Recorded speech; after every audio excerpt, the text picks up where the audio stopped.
India سے، کہتے ہیں زندہ پیغمبر کے سامنے کھڑے ہو کر ہدہد کہہ دے کہ میں وہاں کی خبر لایا ہوں جس کی آپ کو بھی خبر نہیں۔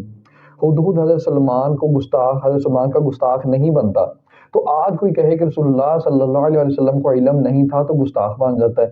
قرآن کی اس بات کا جواب ارشاد فرمائیں، وہ پرندہ گستاخ تھا یا نہیں؟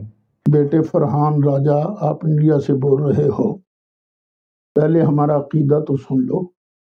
ہمارا یہ عقیدہ ہرگز یہ نہیں کہ ہر پیغمبر کو ہر وقت ہر چیز کا علم ہوتا، یہ ہمارا دعویٰ ہی نہیں۔ ہم تو نبی اکرم صلی اللہ علیہ وسلم ان کے لیے بھی اتنا ماننا ضروری سمجھتے ہیں کہ اللہ نے ان کو غیب کا علم عطا فرمایا، بے شک، بس اتنا ماننا ضروری ہے۔ اور کتنا عطا فرمایا، ڈیٹیل، یہ دلائل ظنیہ ہیں۔ ہر چیز کا علم ہم قرآن کے نزول کے مکمل ہونے سے پہلے نبی کریم علیہ السلام کے لیے بھی نہیں مانتے۔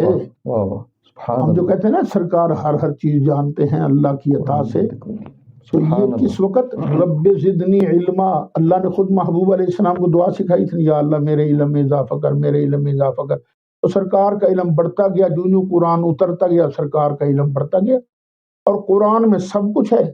جب قرآن مکمل ہو گیا تو سب کچھ سرکار کو بھی اللہ نے عطا کر دی۔ سبحان اللہ، بے شک۔